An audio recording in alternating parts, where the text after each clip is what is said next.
तो हमारे जल्द आने वाले उद्धारकर्ता प्यारे प्रभु यीशु नासरी के सामर्थ्य और पवित्र नाम में एक बार फिर से सभी लोगों को जय मसीह की। और हम खुदा का धन्यवाद करते हैं सुंदर आराधनाओं के बाद, और अब वक्त है हम परमेश्वर के वचनों में जाएंगे। और धन्यवाद करते हैं कि इस सुंदर समय का एक बार फिर से कि परमेश्वर ने एक बार फिर से अवसर दिया। धन्यवाद करते हैं मनीष भाई का भी कि उनकी वजह से मौका मिल पाया और हम आपके बीच में आ पाए और परमेश्वर के वचनों को बांटने के लिए। तो हम ज़्यादा समय नहीं लेंगे और मैं एक विनती करना चाहता हूं कि जो लोग भी इसको अभी देख रहे हैं, बाद में देखेंगे, इन वचनों को, इस दृष्टांत को गौर से सुने और जाने। निश्चित तौर पर परमेश्वर आज आपके हालातों को बदल देगा। और जब भी इन वचनों को जानने बैठे, सुनने बैठे, निश्चित तौर पर बाइबल जरूर लेके बैठिएगा, क्योंकि बाइबल ही एक मात्र मार्ग है कि जिसके द्वारा हम परमेश्वर से बात कर सकते हैं। और अगर आपके पास बाइबल नहीं है तो निश्चित तौर पे आप सुन सकते हैं, लेकिन अगर जिनके पास है तो वो लेके बैठेंगे ताकि परमेश्वर उन वचनों के द्वारा उनसे आप सबसे बात करें, क्योंकि परमेश्वर अपने वचनों के साथ लोगों से बातचीत करता है। आज का जो हम वचन देखेंगे, आइए हम वचनों पे चलेंगे। और आज का जो वचन हम देखेंगे वो यूहन्ना रचित सुसमाचार है और उसके 9 अध्याय में जब हम देखते हैं जन्म के अंधे का दृष्टांत। यूहन्ना रचित सुसमाचार 9 अध्याय उसकी 1 से लेके 12 आयत तक आज हम देखेंगे, जो जन्म के अंधे का दृष्टांत यहां पे दर्शाया गया है। हम इसके बारे में बात करेंगे। जैसा कि आप सब जानते होंगे, यदि कोई लंबे समय से आज बीमारी में चला आ रहा है या लंबे समय से किसी समस्याओं में उलझा हुआ है, आज कहीं ना कहीं वो जीवन से निराश हो चुका होगा, कहीं ना कहीं वो आशा को खो चुका होगा। मेरे प्रियो, मैं केवल 2 बातों पे ज्यादा जोर देना चाहता हूं। एक, यीशु मसीह जिस पर दया दिखाना चाहे उस पर अपनी दया को दिखाता है, यानी जिस पर अपनी महिमा प्रकट करना चाहे उस पर अपनी महिमा को प्रकट करता है। और एक दूसरा, जो लोग विश्वास के साथ यीशु मसीह के पीछे हो लेते हैं, परमेश्वर उनके जीवन में काम करता है। बताता हूं, एक उदाहरण के तौर पे बताता हूं।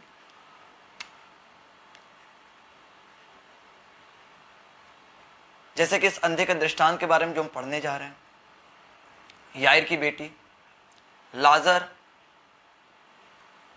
परमेश्वर की दया इन सब पर प्रकट हुई। वो सुंदर फाटक पे बैठा हुआ लंगड़ा व्यक्ति, परमेश्वर रास्ते से जाता है और इन पर अपनी दया को प्रकट करता है। ये परमेश्वर की ओर से था इन पर दया प्रकट करना, रिवील्ड, इब्रानी भाषा में जिसका अर्थ होता है परमेश्वर अपने आप को इन लोगों पर प्रकट करना चाहता है।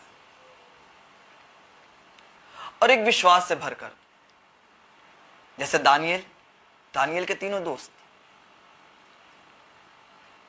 वो सूबेदार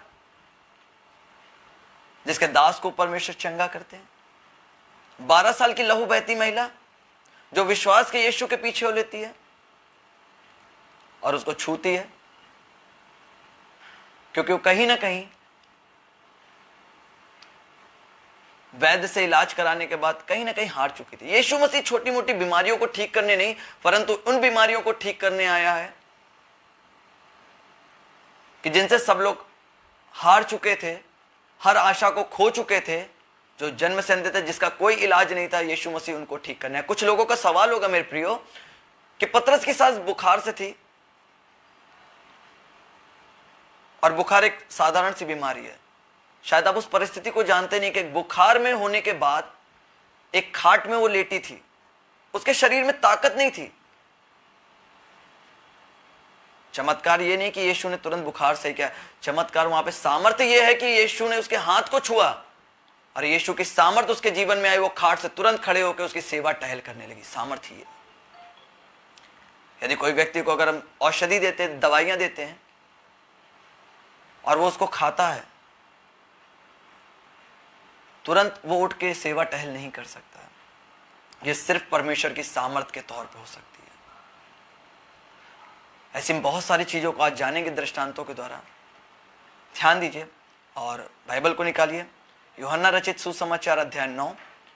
और मैं विश्वास करता हूं बहुत सारे लोगों के जीवन के बंधन आज टूट जाएंगे, परिस्थितियां आज बदल जाएंगी। आज आइए खुदा के वचनों को देखते हैं और मैं आप लोगों के लिए पढ़ता हूं।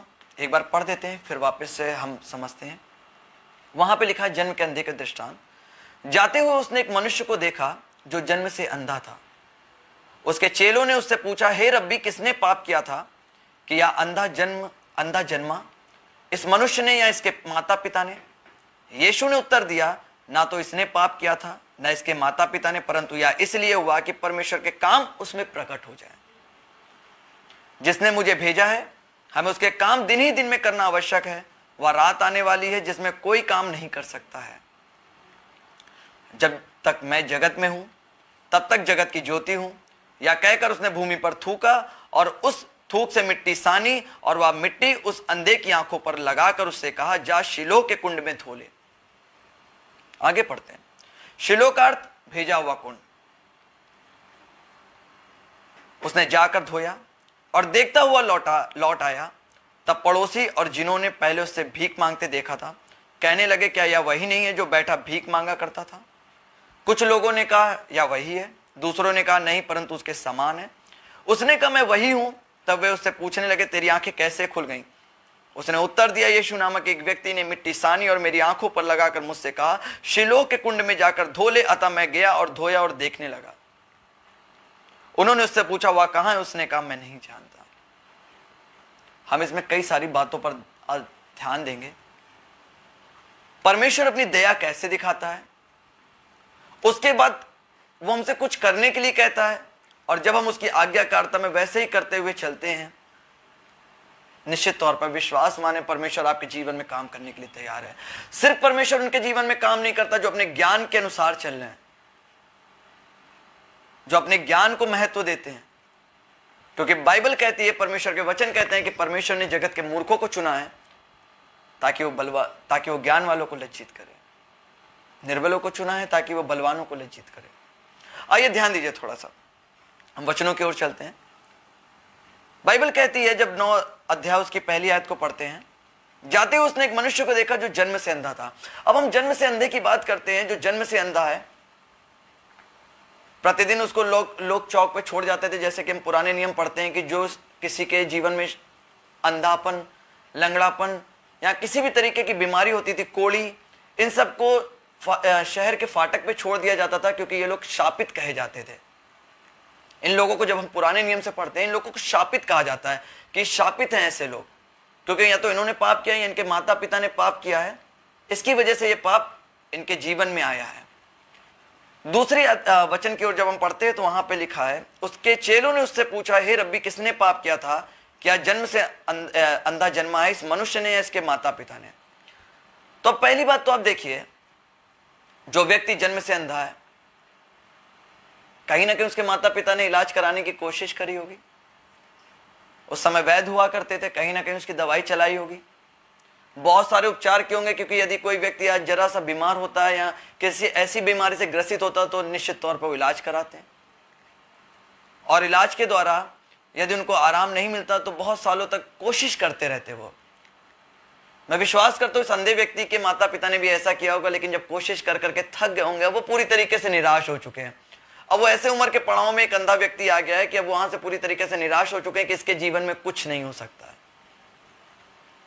मगर हम आराधना में आज क्या कर रहे थे? आराधना में आज हमने सुना कि यीशु जिसके जीवन में आ जाता है उसके हालात बदल जाते हैं। हम सबके जीवन में कुछ ना कुछ गवाही है कि हमारे हालात बदले।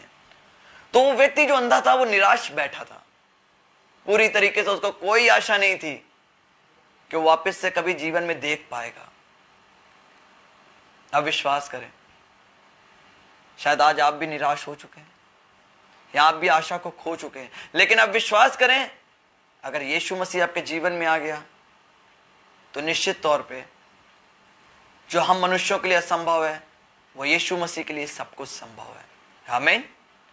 तो आइए दूसरे वचन पे जब हम देखते हैं, उसके चेलों ने उससे पूछा, हे रब्बी, किसने पाप किया था कि आज अंधा जन्मा, इस मनुष्य ने या इसके माता पिता ने? कोई व्यक्ति मां के गर्भ में पाप कैसे कर सकता है कि वो अंधा जन्मा हो? सवाल ही नहीं उठता। इसलिए उसके चेलों ने उससे पूछा कि हे रब्बी, यीशु से उसके चेले पूछ रहे, हे रब्बी, किसने पाप किया है? वो पूछना चाह रहा था। यदि इस व्यक्ति ने पाप किया जन्म से अंधा, तो ये संभव नहीं है, क्योंकि ये मां के गर्भ से जन्म अंधा जन्मा है, और मां के गर्भ में कोई कैसे पाप कर सकता है? या तो फिर इसके माता पिता ने पाप किया है, क्योंकि उसका श्राप उसके ऊपर आया, जैसे हम पुराने नियमों में हम पढ़ चुके हैं काफी बार। यीशु ने उत्तर दिया, प्रियो गौर से सुनिएगा, यीशु मसीह ने उत्तर दिया, ना तो इसने पाप किया था ना इसके माता पिता ने, परंतु यह इसलिए हुआ कि परमेश्वर के काम उसमें प्रकट हो। आमीन, हालेलुया। ना उस अंधे व्यक्ति ने पाप किया था, ना उसके माता पिता ने, बल्कि वो जन्म से अंधा इसलिए था ताकि जब परमेश्वर उसके जीवन में काम करे ना, तो वो परमेश्वर का महत्व जानने पाए। आज बहुत सारे लोग सोचते हैं कि हमारे हालात नहीं बदल रहे हैं, हमारी परिस्थितियां नहीं बदल रही, हम घंटों प्रार्थनाएं करते हैं, हम उपवास करते हैं, हम बहुत सी अच्छी चालों में भी चलते हैं, फिर भी परमेश्वर हमारे जीवन को क्यों नहीं बदल रहा है?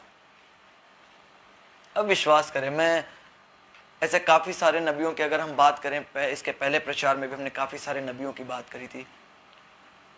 एक लंबे समय तक उनको चलना पड़ा परमेश्वर के साथ, विश्वास योग्यता के साथ, ताकि परमेश्वर उनके जीवन में काम को प्रकट कर पाए। अब इस अंधे व्यक्ति की अगर हम बात करें, तो ये सब जगह से हार चुका था, निराश था, इसके जीवन में कोई आशा नहीं थी। ये किसी डॉक्टर पे विश्वास नहीं कर सकता था, क्योंकि सारे इलाज करा चुका होगा। ये किसी व्यक्ति पे विश्वास नहीं करता होगा, क्योंकि बहुत सारी चीजें करा चुका होगा, प्रार्थनाएं भी करा चुका होगा होती है। अब इसका विश्वास सिर्फ एक व्यक्ति पर था, वह हमारा खुदा, कि अगर इसको कोई चंगा कर सकता है तो परमेश्वर चंगा कर सकता है, उसके अलावा कोई भी नहीं।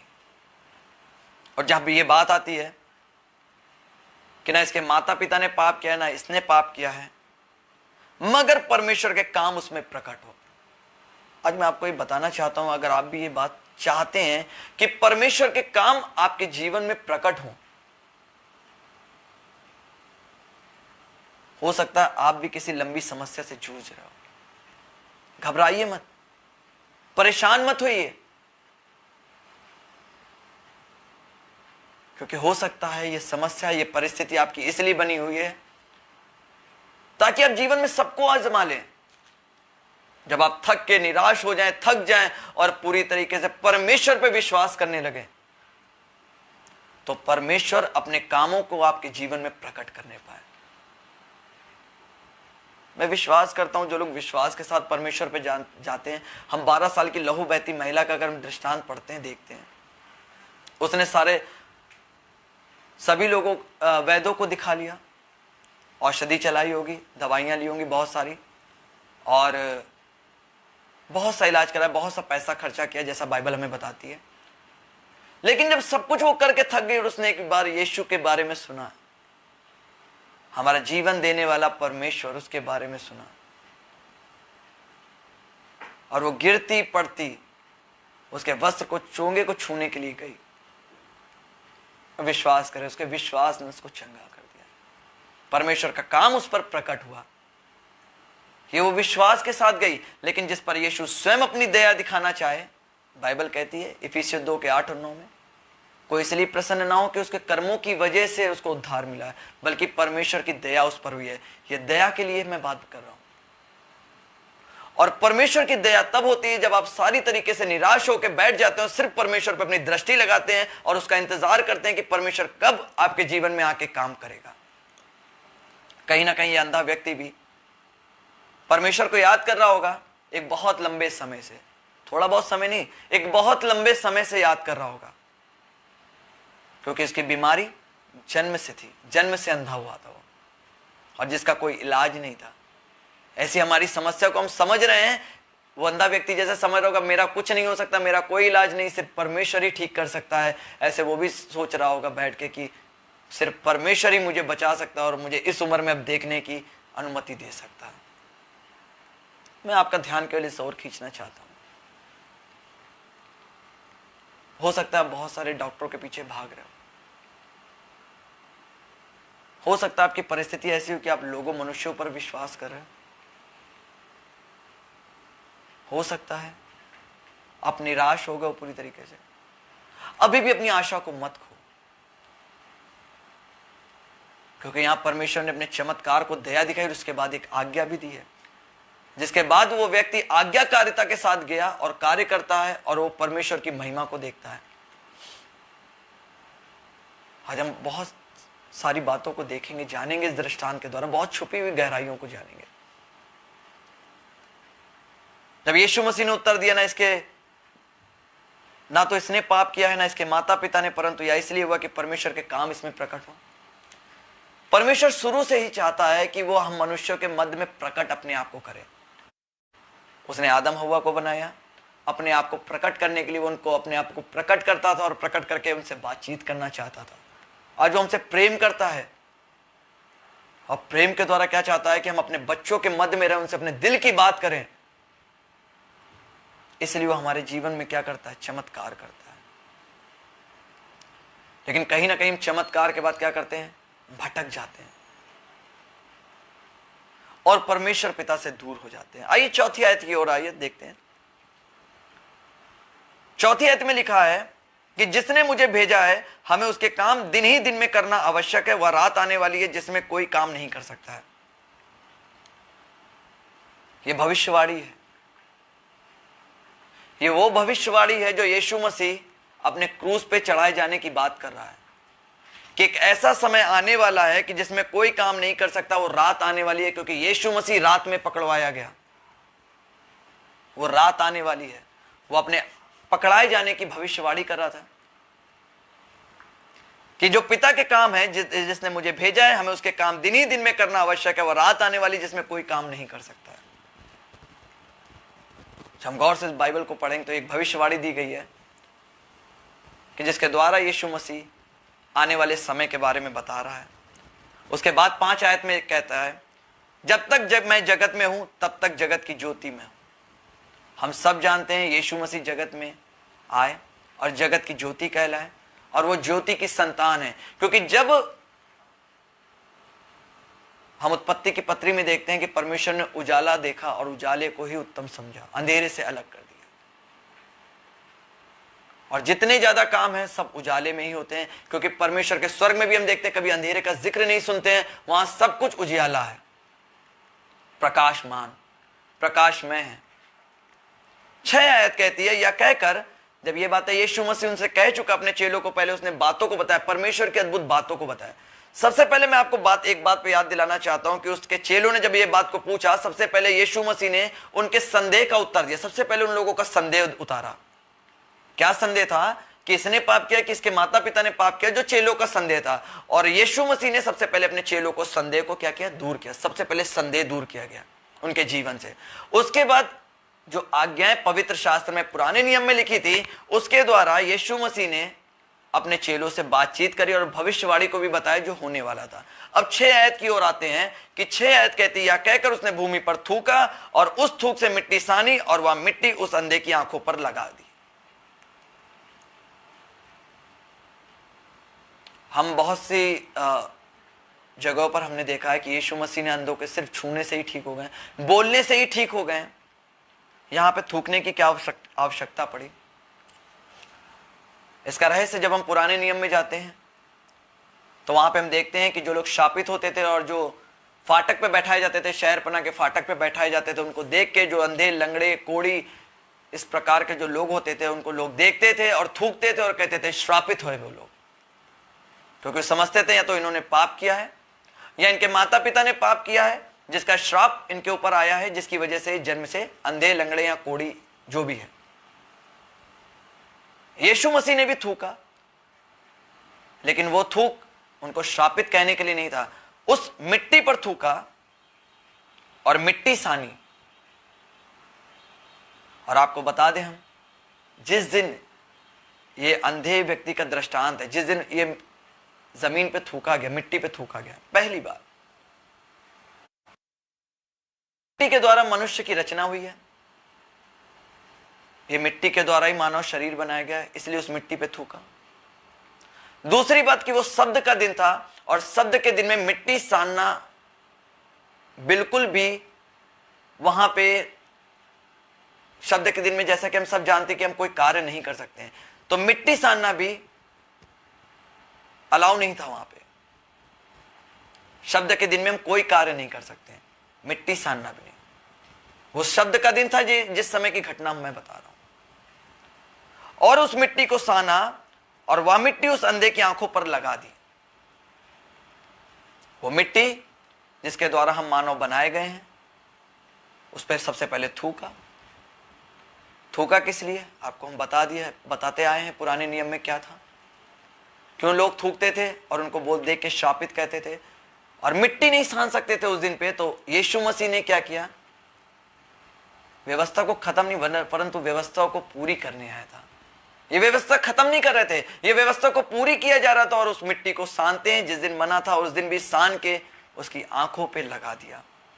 और उसके बाद क्या कहते हैं 7 आयत में हम देखें, उससे कहा जा शिलो के कुंड में धो ले।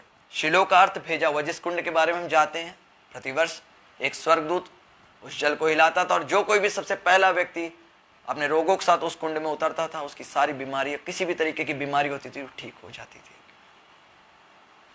अब यहां पे एक बात देखिए, यीशु मसीह ने वो मिट्टी सान के उस अंधे व्यक्ति के आंखों पर लगा दिया। चाहते तो वो उसी समय चंगाई दे सकते थे, कि जिस तरीके से हम पढ़ते हैं कि यीशु मसीह के छूने से ही रोगी चंगा हो जाता है, अंधा देख पाता है, बहरा सुन पाता है। क्या जरूरत आन पड़ी थी कि उसको शिलो के कुंड तक भेजना था। यीशु मसीह ने उसकी आंख पे मिट्टी लगाई सान के। जब हम देखते हैं कि वो बरसों से निराश था, उम्मीद खो चुका था, और परमेश्वर को वो ना पहचानता था, मगर जब यीशु मसीह उसके जीवन में आया, यीशु मसीह ने उन बातों को बताया वचनों के द्वारा, उनके संदेह को दूर किया। उसके बाद उस पर विश्वास दिखाते हुए उसको मिट्टी लगाई, और उसके बाद एक आज्ञा दी। मैं जहां तक मानता हूं वो देखना चाहता था, क्या ये परमेश्वर पे विश्वास करता है कि इस समस्या से जो जीवन भर से निराश चला आ रहा है, अभी भी ये परमेश्वर पे विश्वास करता है कि नहीं। कहीं ना कहीं यीशु मसीह को ये जांचना था, ये जो अब तक निराश चला आ रहा है, और इस पर जब हमने इस मिट्टी को सान के लगाया और हमने उसको एक आज्ञा दी कि अभी भी जाके ऐसा कर, उस शिलो के कुंड में जाके धो ले, क्या ये अभी भी परमेश्वर की आज्ञा मानने के लिए तैयार है, ताकि परमेश्वर इसके जीवन में काम करने पाए। और 7वीं आयत में ही लिखा है, उसने जाकर धोया और देखता हुआ लौट आया। पहली बात, प्रभु यीशु मसीह ने उसके चेलों के संदेह को दूर किया। दूसरी बात, भविष्यवाणी करी। तीसरी बात, वचनों के द्वारा उनको समझाया। चौथी बात हम यहां पे देखते हैं एक आज्ञाकारिता की बात, जो उस अंधे व्यक्ति ने उस आज्ञा को उसी तरीके से माना जिस तरीके से उससे कहा गया। उसने अपनी समझ का सहारा नहीं लिया, और उसको जैसे कमांड मिले थे उसी के अनुसार वो शिलो के कुंड में गया, इधर उधर नहीं गया। अगर आज परमेश्वर कहता है कि जाइए काम करना, जाके योना नबी के बारे में हम सब जानते हैं कि जब योना नबी से कहा गया जा नीनवे देश जाना है और वहां के लोगों को बताना है कि परमेश्वर क्रोधित और इसको नाश करने वाला है, लेकिन योना नबी ना माना और इधर उधर भटका, और इधर उधर भटका तो समस्याओं में पड़ गया। आज हम भी जब इधर उधर भटकते हैं तो समस्याओं में पड़ते हैं। इस अंधे व्यक्ति से भी कहा गया जा शिलो के कुंड में जाके धो लेना, तो इसने ये नहीं कहा कि मिट्टी तो लगी है, लाओ थोड़े से काम कर लेते, इधर उधर घूमते घामते फिर चले आते हैं, लेकिन सीधे परमेश्वर की, यीशु मसीह की आवाज सुन के, यीशु मसीह की बात सुन के सीधे शिलो के कुंड में गया, एक आज्ञाकारिता निभाते हुए गया। और जब उसने परमेश्वर की बात सुनी, आज्ञाकारिता में होते हुए गया, तो परमेश्वर जो अपनी महिमा प्रकट करना चाहता था, जैसे हमने 3री आयत में पढ़ा है, 7वीं आयत में देखते हैं कि उस जगह पे परमेश्वर की महिमा को वो देख पाया, और वो अंधा व्यक्ति क्या हुआ, देखने लगा। जो असंभव था, आज मेरे प्रियो आपके जीवन में भी हो सकता है बहुत सारी चीजें असंभव हो सकता है कि नामुमकिन लग रही हो चीजें, लेकिन मैं विश्वास करता हूं यदि आप परमेश्वर की आवाज सुन के उसकी आज्ञाकारिता में चलेंगे और एक बार फिर से उसको पुकारेंगे, लोगों की ओर अपनी दृष्टि हटा के सिर्फ और सिर्फ अपनी दृष्टि परमेश्वर पर लगाएंगे, आप विश्वास करिए आप कभी निराश नहीं होंगे। परमेश्वर का पवित्र शास्त्र कहता है, वचन कहते हैं कि जिसकी दृष्टि यहोवा की ओर लगी होती है उसका मुंह कभी काला नहीं होता है, और जिसने पवित्र शास्त्र पर विश्वास किया वो कभी लज्जित नहीं हुआ। आगे पढ़ते हैं, आइए मैं जल्दी से खत्म करना चाहूंगा। तब पड़ोसी और जिन्होंने पहले उसे भीख मांगते देखा था कहने लगे, क्या यह वही नहीं जो जो बेटा भीख मांगा करता था? कुछ लोगों ने कहा यह वही है, दूसरों ने कहा नहीं परंतु उसके समान। उसने कहा मैं वही हूं। आप समझ सकते हैं वो परिस्थिति ऐसी होगी कि लोग यकीन नहीं कर रहे थे कि ये वही व्यक्ति है। सोच सकते हैं उसकी परिस्थिति कैसी थी। लोगों का यकीन करना मुमकिन नहीं था कि ये वही व्यक्ति है, कि वो लोग कह रहे थे कि ये हो सकता है कि उसके जैसा कोई व्यक्ति है, क्योंकि इसका तो देखना असंभव था। आज लोग आपसे भी कह रहे होंगे कि आपका ठीक होना असंभव है या आपकी परिस्थिति बदलना आज असंभव है, लेकिन मैं विश्वास दिलाता हूं हमारे यीशु के लिए सब कुछ संभव है, क्योंकि मनुष्य हमारे जीवन में कुछ नहीं कर सकता है, मगर यीशु मसीह चाहे तो सब कुछ कर सकता है। और जब वो हमारे जीवन में आता है सारे हालात बदल जाते हैं, मुर्दा भी जी उठता है। आप उसके आसपास के लोगों के बातों के बारे में देख के जान सकते हैं कि उसके लोग क्या कह रहे थे, क्या ये वो व्यक्ति नहीं है, हो सकता है कोई दूसरा हो, क्योंकि ये तो मान ही नहीं सकते हैं कि ये व्यक्ति कैसे देखने लगा। आइए 10 आयत पढ़ते हैं। तब वे उनसे पूछने लगे तेरी आंखें कैसे खुल गई? अब उनसे रहा नहीं गया और परमेश्वर के चमत्कार देख के उन्होंने पूछ ही लिया कि तेरी आंखें कैसे खुल गई। ऐसे जब हम भी इसी बड़ी समस्या में परिस्थिति में होते हैं और परमेश्वर हमारे जीवन में काम करता है, तब लोग हमसे पूछते हैं कि भाई तेरा परमेश्वर कौन है, आप किसको मानते हो? क्योंकि ये तो असंभव था और यीशु मसीह असंभव को संभव करने आया, ना कि उन चीजों को जो मनुष्य भी कर सकता है उसको संभव करने नहीं आया, ऐसी चीजों को आया जो असंभव थी। आप यीशु मसीह के किसी भी चमत्कार को देखिए, वो संभव नहीं था, मनुष्यों के लिए नहीं हो सकता था। और बाइबल भी कहती है जो मनुष्यों से नहीं हो सकता वो परमेश्वर से हो सकता है, और वही यीशु मसीह हमारे जीवन में करने आए। और जो लोग यीशु मसीह के पीछे हो लिए, यीशु मसीह ने सिर्फ उनके जीवन में काम किया। और आइए आखिरी की 2 आयत पढ़ते हैं और खत्म करेंगे। और उसने उत्तर दिया, यीशु नामक एक व्यक्ति ने मिट्टी सानी और मेरी आंखों पर लगाकर मुझसे कहा शीलो में जाकर धो ले आता। मैं गया और धोया और देखने लगा। उन्होंने उससे पूछा वह कहां है? उसने कहा मैं नहीं जानता। अब लोग पूछने लगे कि आखिरकार तुम्हें यह चंगाई मिली कैसे? और उसने बताया मुझे जो चंगाई मिली है वो यीशु मसीह के द्वारा मिली है, जो हमारे जीवन में आया और उसने मुझसे इस प्रकार से कहा और मैंने उसी प्रकार से वैसा ही किया और मैं देखने लगा। देखिए, उसने लोगों को यह नहीं बताया कि यीशु आया, यीशु ने कहा तू चंगा हो जा और मैं चंगा हो गया। नहीं, उसने जैसा हुआ था शिलो के उसने मिट्टी में थूका, मिट्टी सानी आंखों पे लगाई, शिलो के कुंड में कहा जाके धो लेना, और जाके मैंने ऐसा ही किया और मैं देखने लगा। यानी कि मेरे जीवन में परमेश्वर आया, मुझे जो आज्ञा दी मैंने उस आज्ञा को माना, पूरा किया, और परमेश्वर ने अपनी महिमा को मेरे जीवन में प्रकट कर दिया। मैं आपको यही बताना चाहता हूं कि जब परमेश्वर आपके जीवन में आता है, आपको कुछ आज्ञाएं देता है, और जब आप उस आज्ञा के द्वारा उसका उसी तरीके से पालन करते हैं, निश्चित तौर पे परमेश्वर आज भी आपसे प्यार करता है और अपनी महिमा को आपके जीवन में प्रकट करना चाहता है। तो बिल्कुल भी निराश ना हो। और वहां पे जब आप आखिरी आयत पढ़ते हैं, लोग उसको ढूंढने लगे वो कहां गया। जब आपके जीवन में भी चमत्कार होंगे तो निश्चित तौर पे लोग आपको ढूंढेंगे, आपके परमेश्वर को ढूंढेंगे कि हमें भी ऐसे अद्भुत परमेश्वर के पास जाना है, हमें भी ऐसे अद्भुत परमेश्वर से मिलना है, और हमें भी ऐसे अद्भुत परमेश्वर से बातचीत करनी है। हमारे जीवन में भी सालों से समस्याएं चली आ रही है। आप देख सकते हैं उस अंधे व्यक्ति के जीवन में परमेश्वर ने किस अद्भुत रीति के साथ काम किया। आज आप भी अगर ईमानदारी के साथ परमेश्वर के मार्ग में चलेंगे, उसकी आज्ञा का पालन करेंगे जैसे वो आपसे कहता है, मैं निश्चित बात करता हूं आज बहुत सारे लोग जो भी सब कुछ बोल चुके होंगे, ये नहीं हो सकता, ये असंभव है, ऐसा कोई नहीं कर सकता है, सब कुछ संभव है। हमारे यीशु के लिए सब कुछ संभव है। और मैं अपने वचनों की यहीं पे समाप्ति देता हूँ। परमेश्वर आपको बहुत ऐसे इन वचनों के साथ आशीषित करे। और मैं आपके लिए प्रार्थना करना चाहता हूँ ताकि उन प्रार्थनाओं के द्वारा परमेश्वर बहुत ऐसे आपके जीवन में काम करे। एक बात मेरी याद रखिएगा, हमें आज्ञाकारिता में चलते रहना बहुत ज्यादा आवश्यक है। जब हम विश्वास रख के कोई भी कार्य आपके लिए नामुमकिन नहीं होगा। आइए हम प्रार्थना करते हैं, अपनी आंखों को बंद करें, हम प्रार्थना करेंगे। सचमुच आज आप अपने जीवन में परमेश्वर को महसूस कर सकते हैं पवित्र आत्मा के द्वारा। आप अपनी आंखों को बंद करें, चाहे जो लोग अभी सुन रहे हैं या जो बाद में भी सुनने वाले हैं। ये प्रार्थनाएं सबके लिए हैं, चाहे वो यीशु मसीह को भी नहीं जानते हो, लेकिन अगर वो जानेंगे भी, निश्चित तौर पे उनके जीवन में भी परमेश्वर काम करेगा। तो आइए हम अपनी आंखों को बंद करके प्रार्थना करते हैं। हालेलुया। हे स्वर्ग के सिंहासन में विराजमान होने वाले परमेश्वर, हम एक बार फिर से आपकी हुजूरी में आते हैं।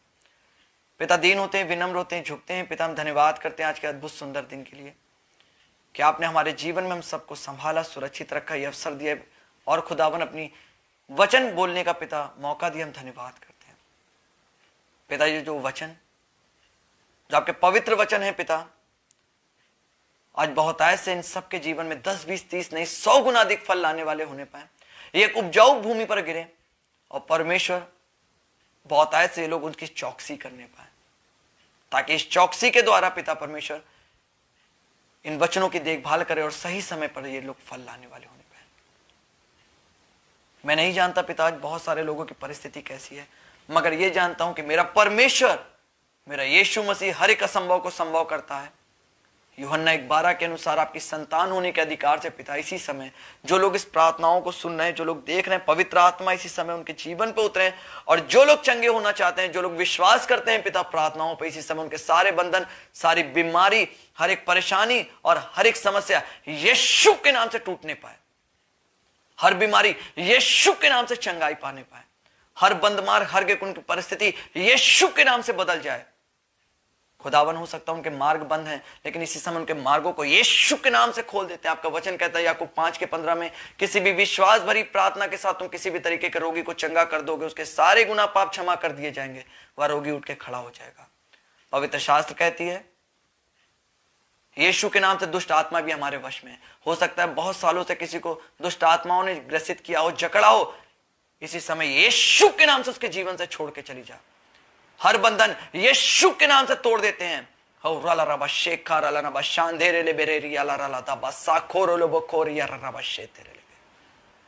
पिता हम धन्यवाद करते हैं कि आपने ऐसे किया, एक एक लोगों को तेरे लहू के बाड़े में बांध देते हैं। पिता हम धन्यवाद करते हैं पिता कि आपने हमें अवसर दिया, सबके बंधनों को तोड़ा। हम विश्वास करते हैं, ऐसा विश्वास जो दानियल के तीनों दोस्तों ने किया, ऐसा विश्वास जो सूबेदार ने किया, और ऐसा विश्वास जो 12 साल की लहू बहती महिला ने किया, जिसने उसी समय चंगाई पाई। क्योंकि आपने कह दिया तुम विश्वास कर सकते हो, तुम्हारे लिए सब कुछ संभव है। हम विश्वास करते हैं पिता कि आपने सारी बातों को संभव किया है। हम धन्यवाद करते हैं, धन्यवाद करते हैं राजाओं के राजा, धन्यवाद करते हैं प्रभुओं के प्रभु, क्योंकि आपके वचन है जो हमें विश्वास दिलाते हैं कि आप सब कुछ कर सकते हो। क्योंकि आपने कहा विश्वास करने वालों के लिए सब कुछ संभव है। पिता आपका वचन कहता है मरकुस 11:24 में, जो कुछ भी तुम विश्वास के साथ विनती प्रार्थना में मांगते हो, प्रतीत करते हो, तुम्हें मिल गया, तुम्हारे लिए हो जाएगा। आपका वचन कहता है शाह 55:11, जो वचन आपके मुख से निकलते हैं वह व्यर्थ ठहर कर आपके पास नहीं लौटते, परंतु जिन कार्यों के लिए आपने उसको भेजे तो उन सारे कार्यों को पूरे करके आते हैं। पिता हम प्रार्थना करते हैं बेथल प्रेयर हाउस के लिए पिता, कि खुदावन आपके बहुत सारे लोग, आपके बेटे बेटियां इस जगह पर आके उन वचनों को बांटे पिता, जिनके जीवन में आपने अद्भुत काम किए हैं। भाई मनीष के लिए भी प्रार्थना करते हैं पिता, इनके घर के लोगों के सदस्यों के लिए भी प्रार्थना करते हैं पिता, कि बहुत ऐसे पिता आप उनको आशीषित करें। और जो व्यक्ति एक एक लोग देख रहे हैं पिता, उनको भी यीशु के नाम से आशीषित करते हैं, क्योंकि आपका वचन कहता है तेरे हाथ नहीं मेरे हाथ है, जिनको तुम आशीषित करते हो उनको मैं आशीषित करता हूं। खुदावन आज तक आपने मेरे मुख को काला नहीं हुआ और बहुत सारी गवाहियों को दिया। हम ये विश्वास के साथ प्रार्थना करते हैं कि पिता इस प्रार्थना, इन वचन और इस आराधनाओं के बाद परमेश्वर हमारे जीवन में बहुत सारी गवाहियों को देंगे, और हम बड़े आनंद के साथ उन गवाहियों को पूरी जगत के छोर तक पिता बांटेंगे। खुदा हम धन्यवाद करते हैं कि आपने हमारे मुख से निकले स्वेच्छ वाली शब्दों को, विनती प्रार्थनाओं को सुन के पूरा के हम धन्यवाद करते हैं। सारा आदर मान महिमा प्रशंसा गौरव आपको ही सौंप देते हैं, आप इसी के योग्य हैं। आपके प्यारे बेटे हमारे उद्धार करता यीशु नासरी के सामर्थ्य और पवित्र नाम इन सारी बातों को मांग लेते हैं। आमीन, आमीन, आमीन। तो एक बार फिर से हमारे जल्द आने वाले उद्धारकर्ता प्यारे प्रभु यीशु नासरी के सामर्थ्य और पवित्र नाम में सभी लोगों को जय मसीह की। और प्रभु आप सबको बहुत आयत के साथ आशीषित करे।